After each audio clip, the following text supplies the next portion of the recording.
Ari smiled. The first step of many.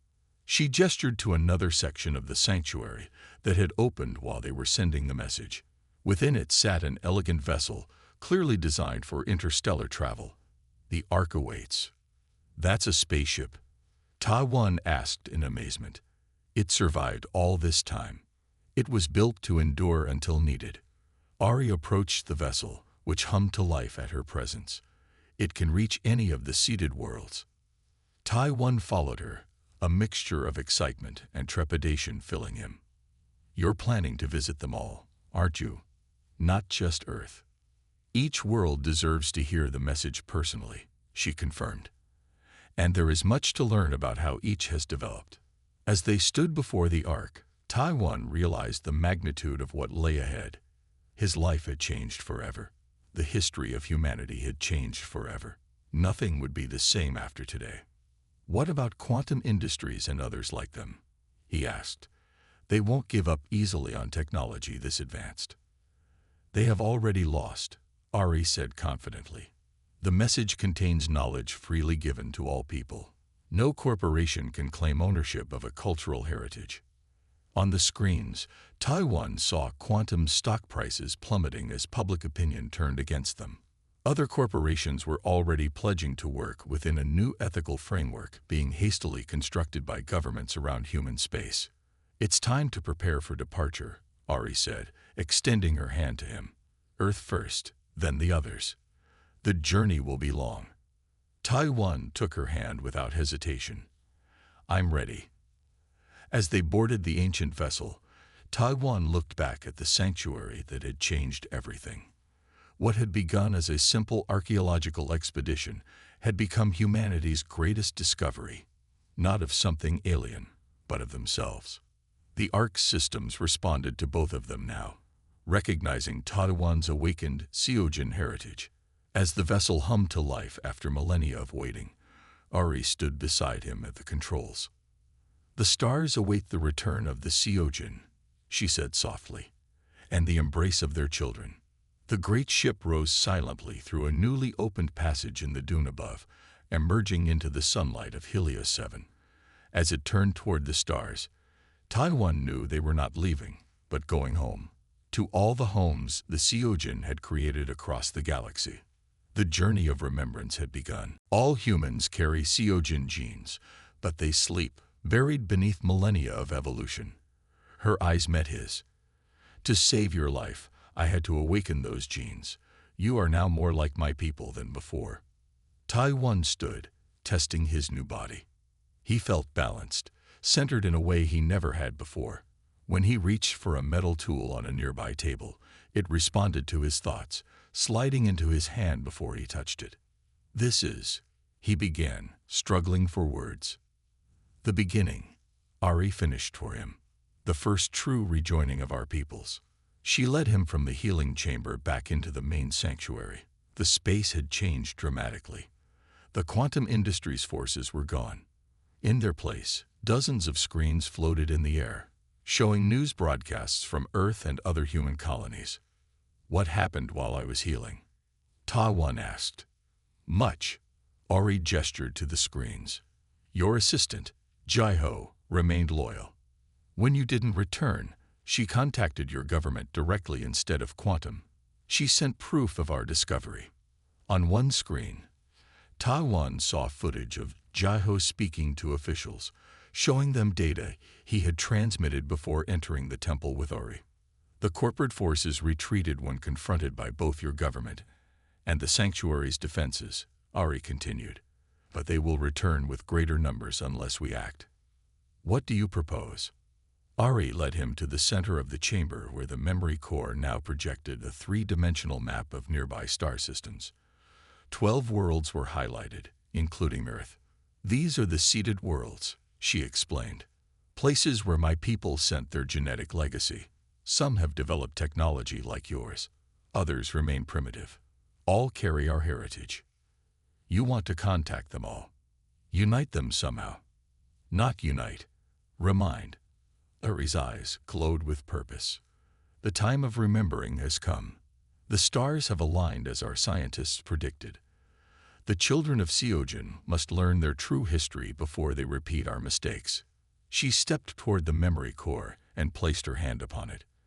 The swirling lights within responded, flowing up her arm and across her body. The core contains a message prepared by our greatest minds before the Exodus. It was meant to be delivered when the seedlings reached the stars on their own. She turned to Todwan. "Will you help me send it?" Without hesitation, he nodded and joined her at the core. "What do I need to do?" "Place your hand beside mine. Your modified DNA will help authenticate the message." Taiwan did as instructed. The moment his palm touched the crystalline surface, energy surged through him. His mind expanded, connecting with the core, and through it with Ori. Suddenly, he could see the message they were about to send. Not just words, but emotions, images, scientific knowledge, and historical records. It was the complete story of the Seojin, their rise on their original homeworld, their expansion to the stars, their discovery of the coming stellar catastrophe, and their desperate plan to preserve their civilization by seeding compatible worlds with their genetic material. It contained warnings about technologies that had nearly destroyed them, wisdom their greatest philosophers had accumulated, and hope for a future where their descendants might avoid their mistakes. "Ready?" Eri asked, though he could feel she already knew his answer. Together, they activated the transmission. The entire sanctuary hummed with power as the message was encoded and broadcast through a network of ancient satellites still orbiting Helios 7 and other worlds throughout the sector. These relays would carry the signal to every seeded world, including Earth. On the floating screens around them, Taiwan watched as the transmission began reaching human settlements. News programs interrupted their broadcasts. Communication networks displayed unexpected data packets. Even simple devices responded to the signal, which was designed to be received by any technology with sufficient complexity. "Will they understand it?" Taiwan asked. "Will they accept it?" "Some will reject it," Ari acknowledged. "But the evidence is embedded in their very cells. Your scientists will confirm the genetic markers once they know what to look for."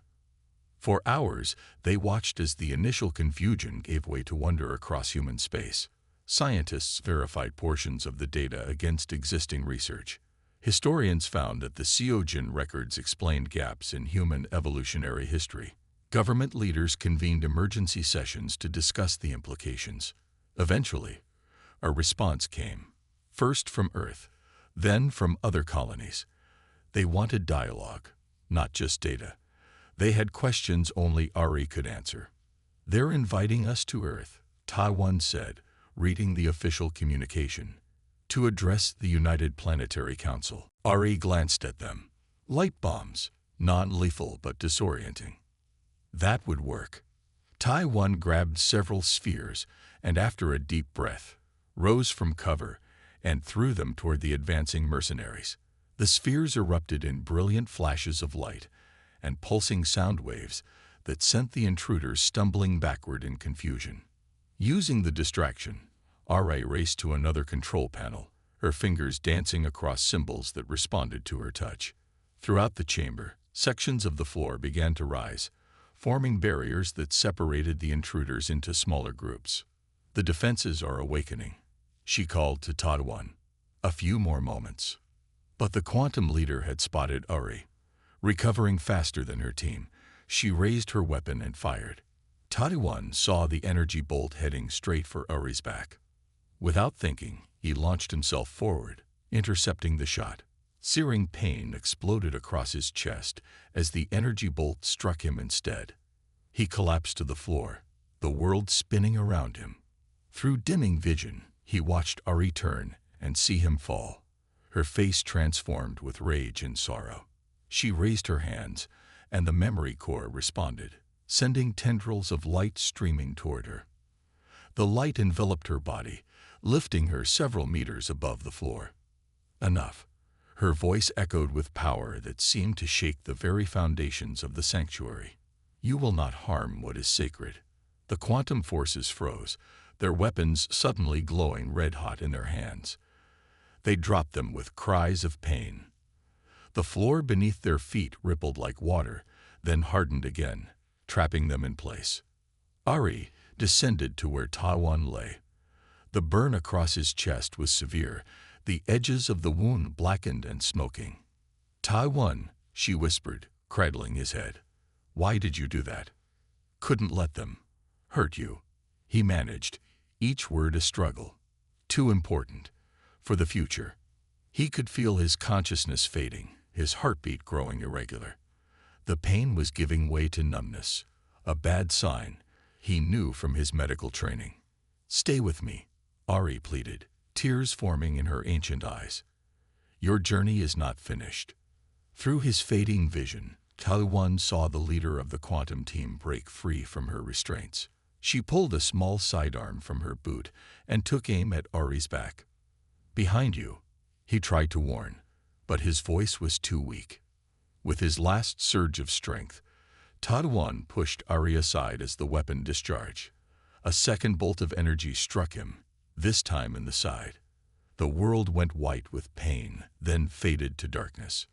The last thing he heard was Ari's anguished cry, echoing through the great chamber as his consciousness slipped away.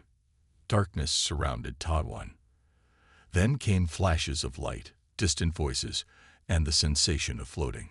He drifted in and out of consciousness, catching fragments of reality.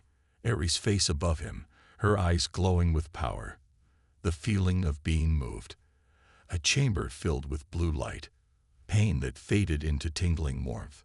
When he finally opened his eyes fully, Taiwan found himself suspended in a transparent capsule filled with luminescent fluid. He could breathe normally, despite being submerged.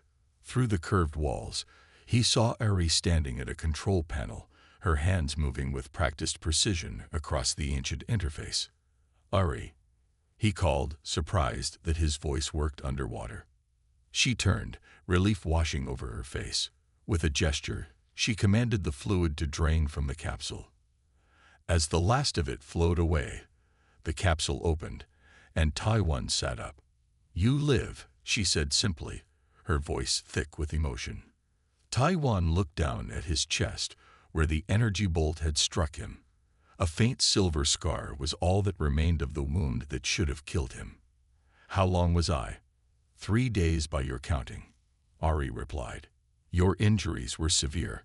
Your heart stopped twice during the healing." Taiwan swung his legs over the edge of the capsule, expecting weakness. Instead, he felt stronger than ever before. Something was different. His vision seemed sharper, colors more vivid. When he took a breath, he could distinguish dozens of scents in the air. "What did you do to me?" he asked, not in accusation but wonder. Ari approached, placing her hand gently on his chest over his heart. "The healing chamber could repair your wounds, but only by awakening what already lay dormant within you."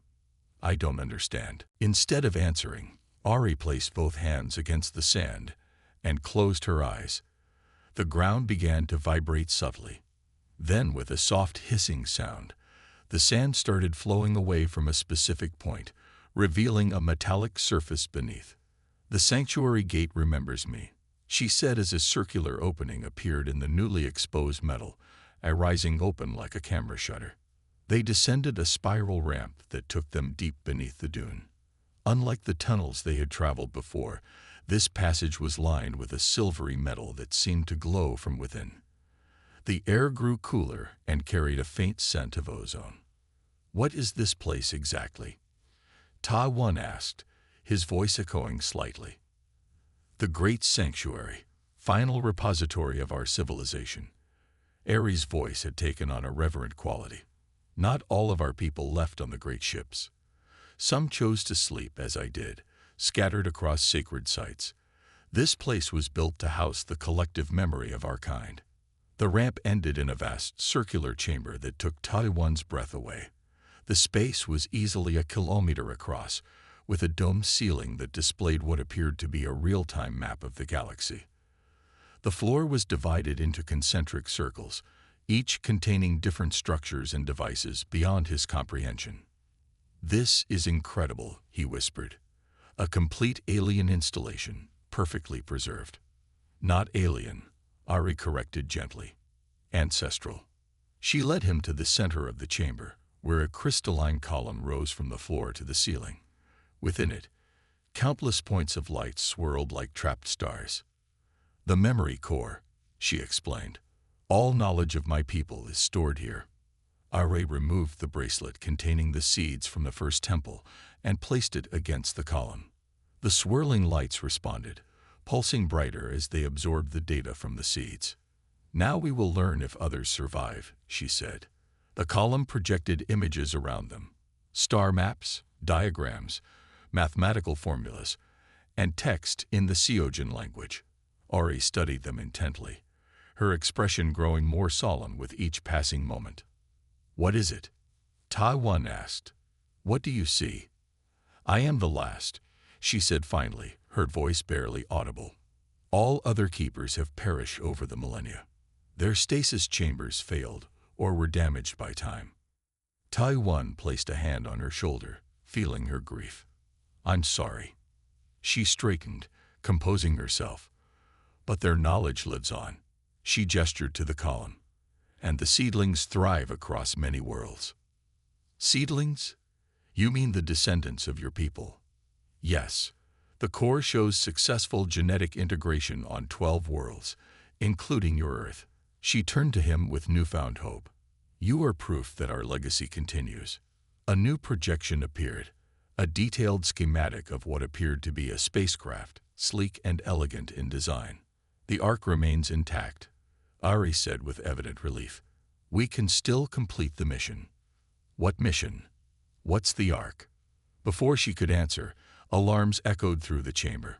Red lights pulsed along the walls. They found us, Tai-1 said grimly, checking his scanner. Multiple teams approaching from different entry points. They must have followed our energy trail. Ari moved quickly to a control panel. The sanctuary has defenses, but activating them requires time. We must delay them. The sound of an explosion echoed from one of the corridors leading into the main chamber. Moments later, armed quantum personnel began pouring in, weapons raised. Secure the chamber, shouted a familiar voice. The scared woman who had confronted them in the Eastern Temple. Capture the alien intact. The scientist is expendable. Tai-1 and Ari ducked behind a raised platform as energy weapons fired, leaving scorch marks on the ancient metal.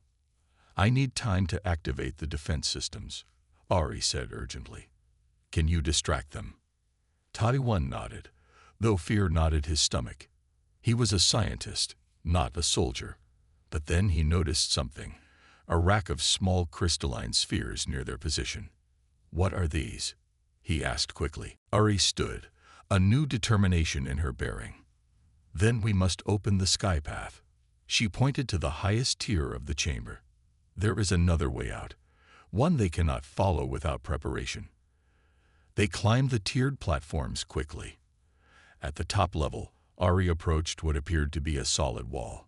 She placed her bracelet, the one containing the seeds from the first temple, against a specific symbol. The wall responded, rippling like water before sliding apart to reveal a vertical shaft that seemed to reach endlessly upward. This leads to the surface, Tai-1 asked skeptically. It must be hundreds of meters. The sky path carries those who are worthy, she replied cryptically. Do you trust me, Tai-1? Before he could answer, the sound of boot steps echoed from below. A harsh voice called out, Stop where you are.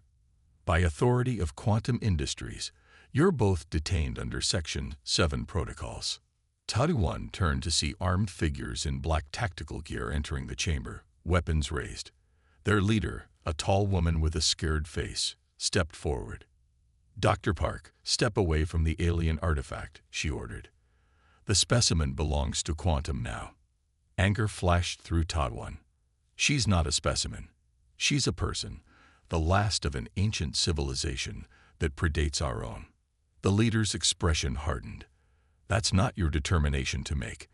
Our scientists will study the entity appropriately. She gestured to her team. Secure them both. Tranquilize the artifact if it resists. As the armed team began to spread out, Ari stepped forward.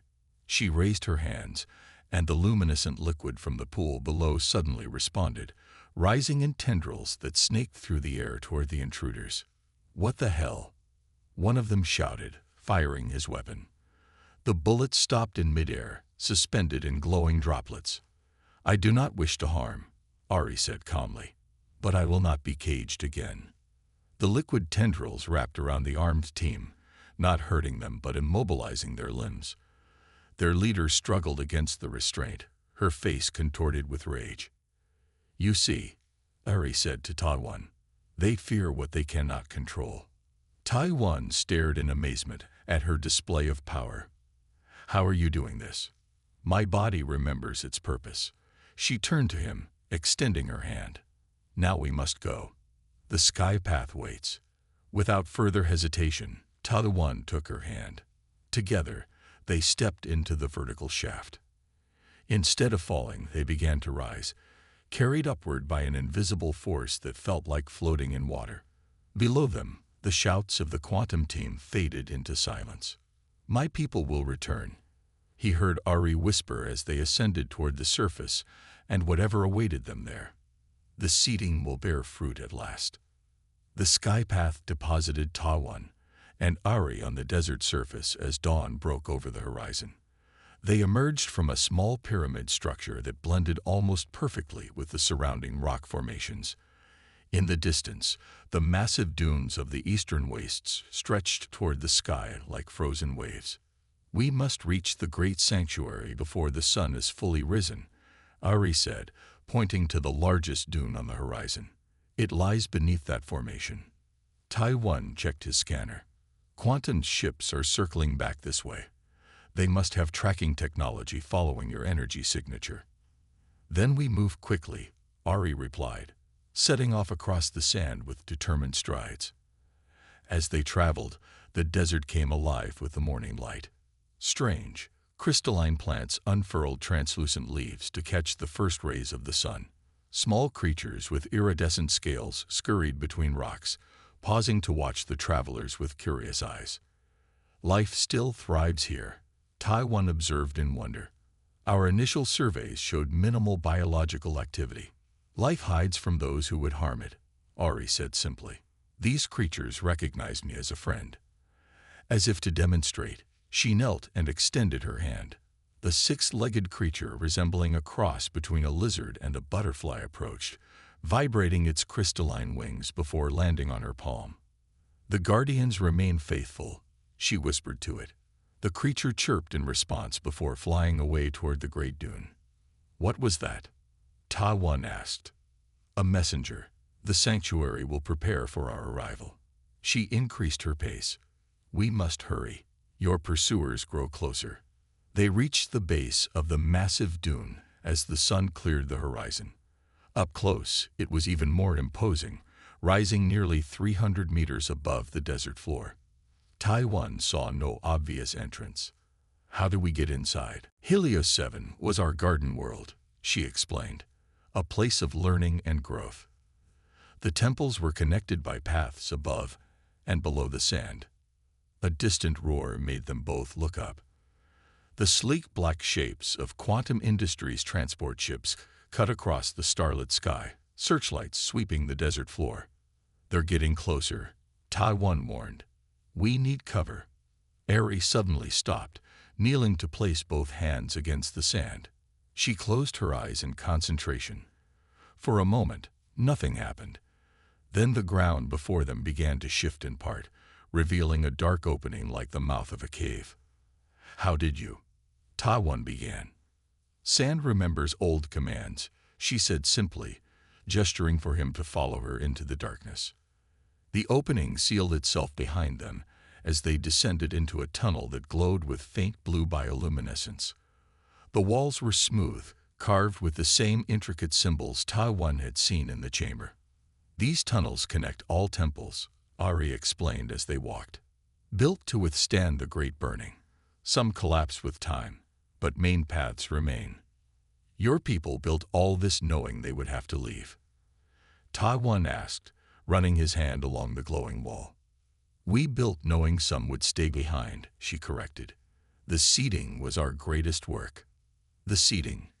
You mentioned that before, planting your people's DNA on other worlds. Ari nodded. When we learned of the star death approaching, we faced extinction. Our scientists found a way to preserve our essence by seeding compatible worlds with our genetic pattern. Like Earth. Earth was most promising. Right distance from its star. Rich oceans, strong magnetic field. She looked at him with eyes that seemed to see beyond his surface. Your people carry our legacy, though changed by time and environment. Taiwan tried to process this revelation. Are you saying humans are descended from your species? That would contradict everything we know about evolution on Earth. Not contradict. Complement. Ari traced a symbol on the wall that resembled a double helix. We did not replace Earth's life. We merged with it. Guided it. Your science sees gaps in evolutionary record because it cannot imagine deliberate design. Before Taiwan could question her further, a rumbling sound echoed through the tunnel. Dust sifted down from above. They'd brought ground-penetrating radar, he realized aloud. They're scanning for underground structures. Ari quickened her pace. We must hurry. They will find tunnel entrances soon. They moved rapidly through the ancient passage, which gradually widened into a larger corridor. Branching tunnels appeared at regular intervals, but Ari never hesitated at these junctions, always choosing her path with certainty. After what seemed like hours, they emerged into a vast underground chamber far larger than the one where Taiwan had found Ari. This space was dominated by a central pool of luminescent liquid and surrounded by tiered platforms that reached toward the distant ceiling. The heart chamber, Ari said reverently, center of the Eastern Temple. Taiwan stared in wonder at the architectural achievement.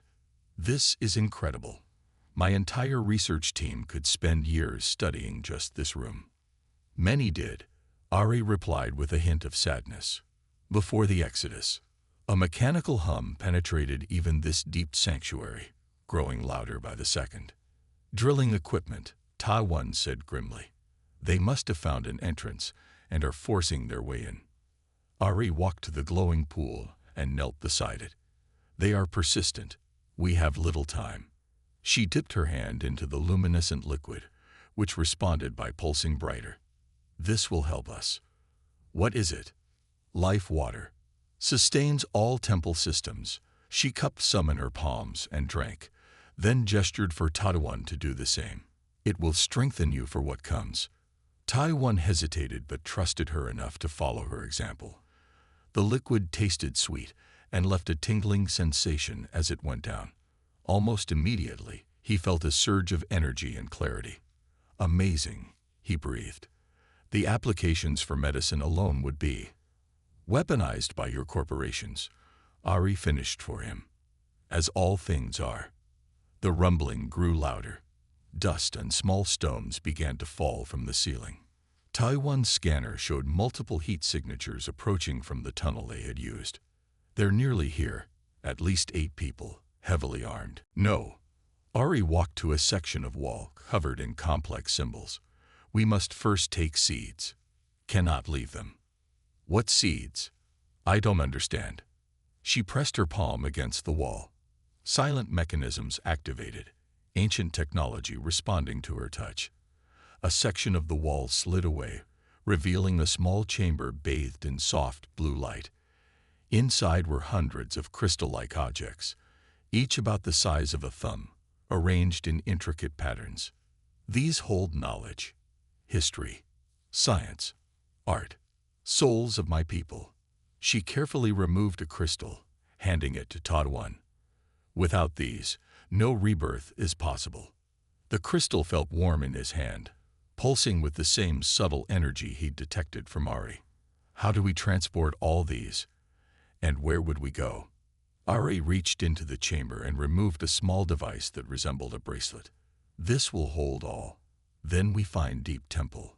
She pointed in what Taiwan assumed was eastward. Hidden place. Safe from sky eyes. As she spoke, she systematically transferred the crystals to the bracelet, which absorbed them without changing size. Taiwan watched in amazement, recognizing technology far beyond human capability. "Your people," he said softly. "They must have been incredible." Ari paused, a shadow of grief crossing her face. "We were. Also terrible. Power brings choice." She looked directly at him. "Your people now face same choices." The gravity of what was happening began to sink in. This wasn't just an archaeological discovery. It was first contact with a civilization that predated humanity. A civilization that might be humanity's ancestor. And corporations like quantum industries would exploit it without hesitation. "I'll help you," Ta-One decided. "Whatever it takes. This knowledge belongs to everyone, not just those who can afford to buy it." Ari finished her work and placed the bracelet around her wrist. "Good. Storm ends soon. We must be gone before metal birds land." Ta-One checked his equipment. The storm was indeed weakening. They had perhaps 10 hours before Quantum's team would arrive. "My team, I should warn them. Some may help. Others." Ari touched her temple. "I sense divided loyalties among your people." A chill ran down Ta-One's spine. Could one of his own team have alerted Quantum Industries? The timing was too convenient. "We'll need supplies. Water, food," he said, pushing the suspicion aside for now. "Desert provides for those who know its secrets." Ori placed her hand on his shoulder. "Trust me, Ta-One. As I trust you." The way she said his name, as if she had known him forever, strengthened his resolve. Whatever came next, they would face it together. The desert night was cold as Ta-One, and Ari emerged from the underground chamber through a narrow passage she had revealed. Stars blazed overhead in unfamiliar patterns, the storm having finally passed. Ta-One checked his portable scanner, which showed multiple aircraft approaching from the north. "Quantum Industries isn't wasting any time," he muttered, pointing to the blinking lights on his device. 3 transport ships, probably loaded with security personnel. Ari gazed at the distant horizon, her eyes reflecting starlight. They'd bring weapons. Many minds focused on capture. She touched her temple. "I can feel their intentions from here." "You can sense their thoughts from this distance?" Ta-One asked, still adjusting to her abilities. "Not clear thoughts. Just purpose. Hunger." She turned to him. "We must reach the Eastern Temple before sunrise. There are paths beneath the sand they cannot follow." They set off across the dunes, Ta-One struggling to keep pace with Ori's effortless stride. Despite having been in suspended animation for millennia, she moved with the vitality of someone intimately familiar with this harsh environment. When Ta-One stumbled, breathing heavily in the thin air, she stopped. "Your body strains against this world," she observed. "I'll be fine," he gasped. "Just need to catch my breath." Ari approached him and placed her palm against his chest. A pleasant warmth spread through his lungs, and suddenly breathing became easier. "What did you do?" he asked, taking deep breaths that no longer burned. "Small adjustment. Your blood now holds oxygen better." She smiled at his astonished expression. "My people were healers before we were travelers." They continued through the night, Ari leading them on a winding path that seemed random until Ta-One realized she was following nearly invisible markers in the landscape, a particular arrangement of rocks, the angle of a dune, patterns in the soil that would be meaningless to untrained eyes. "Your civilization built this entire complex across the planet?" he asked. "Your people," Ta-One repeated, struggling to process what was happening. "Who are you? How long have you been here?" Ari stood up with fluid grace, her iridescent robes catching the light from his suit lamps. "I am Ari, High Priestess of the 7th Temple, last Keeper of Seeds." She looked around the chamber, a shadow crossing her face. "Time has passed. Much time. Thousands of years, at least," Ta-One said gently. "Maybe tens of thousands." She nodded, unsurprised. It was meant to be so. The sleeping was planned until stars returned to proper alignment. "The sleeping? You mean suspended animation? Some kind of stasis technology?" "Yes. We faced great danger. The stars brought death. Ori made a sweeping gesture above her head. Terrible light across sky. Burning worlds. My people knew it would come. Taiwan's scientific mind raced with possibilities. A supernova or gamma ray burst. Your civilization predicted an astronomical disaster. Yes, would destroy all life. She walked to one of the murals, pointing to a depiction of a bright light in the sky above fleeing figures. Some went to stars in great ships. Others could not leave. I stayed to guard the seeds. Seeds? What seeds? Seeds of life. Of our people. She gestured to the sarcophagus and the surrounding chamber. This place holds knowledge. Holds future. Taiwan tried to make sense of what she was saying. Your civilization. What did you call yourselves? Seojin, she replied. First people. You would call us. She paused, searching his mind again. Ancestors. The word hung in the air between them. Taiwan laughed nervously. You're saying your people are ancestors of humans. That's not possible. Humans evolved on Earth, not Helios 7. Ari smiled patiently. Seeds were planted on many worlds. Earth was one. Your DNA. She reached out and touched his cheek. It called to me. Only right pattern could wake me. Your touch was key. Taiwan's scientific skepticism battled with the evidence before him. A perfectly preserved woman who could form telepathic connections and spoke of interstellar travel. None of it fit with conventional understanding. If what you're saying is true, why were you left here? Why not evacuate with the others? Aries' expression grew solemn. Guardians were needed, to watch over seeds until time of rebirth. I volunteered. She touched her chest. My body was changed, made to sleep but not die, to wait for one with the right pattern. And that's me. But why now? Stars align now. Time of return begins. She pointed upward. Others will come. Some good, some not. As if on cue, Taiwan's communication device crackled to life. The storm must have weakened enough for signals to penetrate. Dr. Park, do you copy? Jaiho's voice was full of static but audible. Are you still alive down there? He grabbed the device. I'm here. I'm fine. But you won't believe what I found. Thank goodness. We thought we'd lost you. Her voice became urgent. Listen, something's happening. A corporate vessel entered orbit 3 hours ago. Quantum Industries. They're demanding exclusive access to your discovery. What? How do they even know about it? We haven't reported anything yet. Their sensors detected the energy surge when you... Static interrupted the transmission, saying they have priority claims under Section 7 of the Charter. Taiwan knew what that meant. Section 7 allowed powerful corporations to claim potentially hazardous discoveries for containment and study. It was a legal loophole that had allowed companies like Quantum Industries to seize countless artifacts and technologies over the years. They can't do that. This discovery belongs to humanity, not some corporate vault. More static then. They're landing a team. Heavy security. ETA 12 hours once the storm clears. The transmission cut out again. Taiwan turned to Uri, who was watching him with understanding in her ancient eyes. You heard? He asked. She nodded. Your thoughts are loud. These people come to take, not learn. They will put me in new sleep, study, cut, try to make weapons from what I am. Taiwan felt sick. She was right. Quantum Industries had a reputation for ruthless exploitation of discoveries. They wouldn't see Ari as a person, just valuable technology to be dismantled and replicated. We need to get you out of here, he said firmly. Somewhere safe. It wasn't the desiccated remains he expected. Instead, a woman lay as if sleeping. Her features were delicate, her skin a warm bronze color that showed no signs of decay.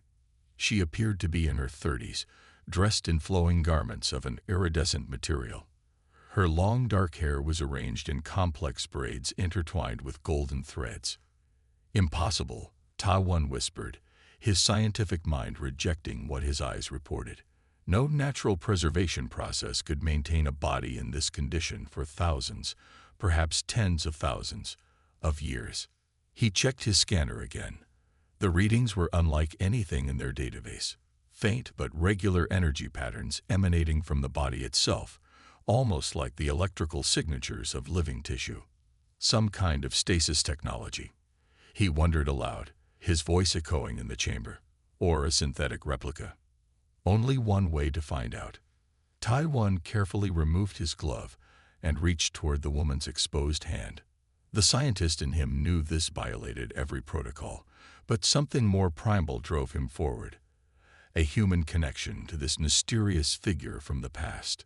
His fingertips made contact with her skin. It felt cool at first, not cold like death, but simply cool, like someone who had been sleeping in a cold room. Then, to his astonishment, warmth began to spread beneath his touch. The scanner in his other hand registered increasing energy levels. "This is impossible," he breathed, but couldn't bring himself to break contact. A subtle change came over the woman's face. Color deepened in her cheeks. Then, in a moment Taiwan knew would forever divide his life into before and after, her eyelids fluttered. He stepped back, heart pounding against his ribs. The woman's chest rose with a deep breath, her first in millennia. Her eyes opened fully, revealing irises of deep amber that seemed to glow with an inner light. Those eyes focused on Taiwan with unmistakable awareness. She sat up with fluid grace, as if waking from a nap rather than an eon-long slumber. When she spoke, her voice was melodic and clear, though the words were incomprehensible to Taiwan. He stood frozen, a thousand questions racing through his mind. How was this possible? Who was she? What had he awakened? The woman studied him with intense curiosity, her head tilting slightly as she observed his protective suit and equipment. She spoke again, different words this time, as if trying different languages. Finding his voice at last, Taiwan said, "I'm Dr. Taiwan Park. Human. From Earth." He pointed to himself, then gestured upward. "I don't understand your language." A smile of recognition transformed her face. She pointed to herself and said a single word, "Uri." Outside, the storm raged across the desert, cutting Taiwan off from his team and the world he knew. But in that ancient chamber, time seemed suspended as human and not quite human regarded each other across an impossible gulf of time and space. Ari extended her hand toward him, palm up, an invitation. After a moment's hesitation, Taiwan placed his hand in hers. A gentle warmth spread up his arm and throughout his body. And somehow, he knew nothing would ever be the same again. Ari sat cross-legged on the stone platform, studying Taiwan with eyes that seemed to contain ancient wisdom. Hours had passed since her awakening, yet she showed no signs of disorientation or weakness. If anything, she appeared to grow stronger with each passing minute.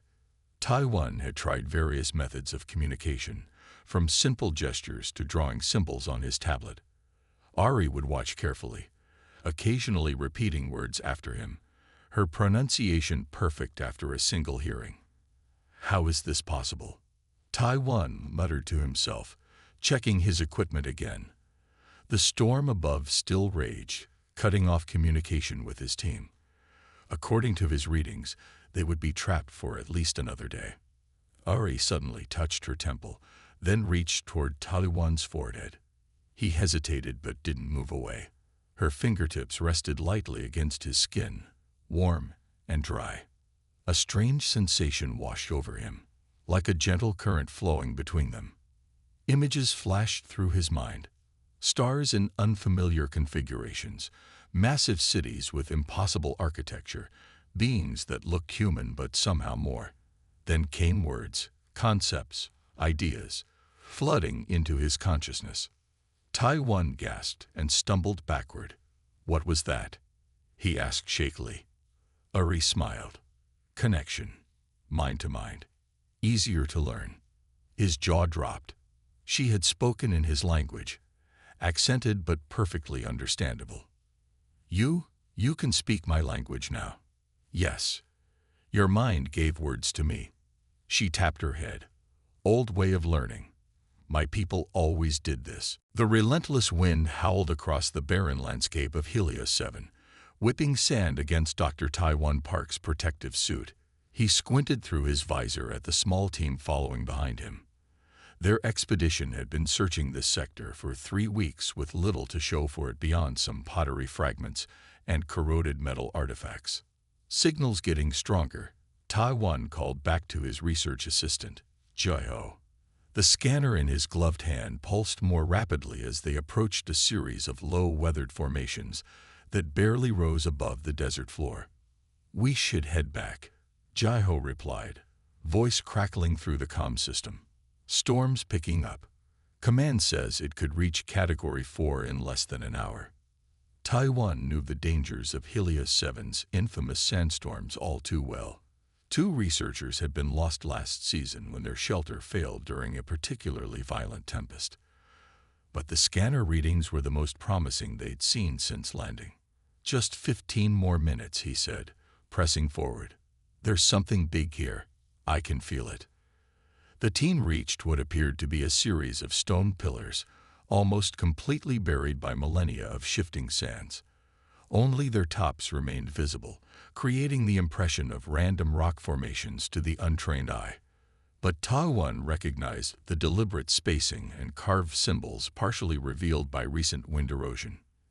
This is it, he breathed, running his gloved fingers over a weathered glyph. This matches the temple architecture we found in the eastern sector. But this complex is much larger. The wind suddenly intensified, howling with renewed fury. Sand particles began striking their visors with such force that visibility dropped to mere meters. We need to go now.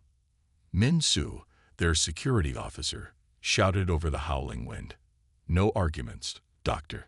Taiwan reluctantly turned to follow when his scanner emitted a piercing alert. The reading was off the scale, coming from directly beneath his feet. He dropped to his knees, brushing away sand to reveal a stone surface with intricate carvings. Just 1 minute, he called, ignoring the protests from his team. There's a chamber below us. As if responding to his discovery, the ground suddenly gave way beneath him. Taiwan barely had time to shout before he was falling, tumbling through darkness. He landed hard on a stone floor below, the impact knocking the wind from his lungs. Dr. Park, Taiwan.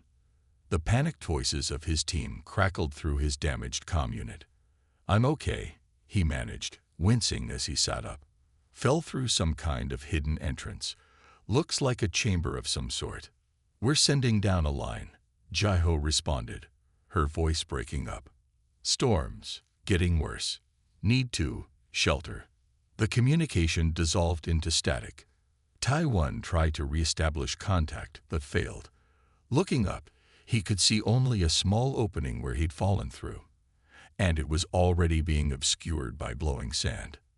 Find shelter, he called out, hoping they could still hear him. I'll be safe down here until the storm passes. Alone in the darkness, Taiwan activated his suit lights. The powerful beams cut through the gloom, revealing a vast chamber untouched by time. The walls were covered in elaborate murals depicting humanoid figures among stars. Unlike the crude pictographs they'd found elsewhere on Helios 7, these were sophisticated and eerily lifelike. Incredible, he whispered, his scientific mind already calculating the significance of this find. This single chamber would rewrite everything they thought they knew about the ancient civilization that once inhabited this planet. His lights revealed a central platform where a large rectangular object rested. As he approached, Taiwan realized he was looking at a sarcophagus, an ornate container clearly designed to hold a body. Unlike the simple burial vessels they'd previously discovered, this one was made from a material that gleamed like polished obsidian, with intricate golden inlays forming unfamiliar symbols across its surface.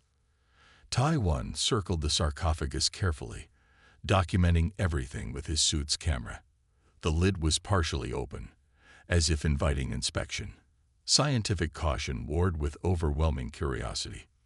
This could be the preserved remains of their leadership, he told himself, justifying what he was about to do. The atmospheric conditions down here might have created perfect preservation conditions. Summoning his courage, Taiwan shined his light into the partially open sarcophagus. What he saw inside made him gasp.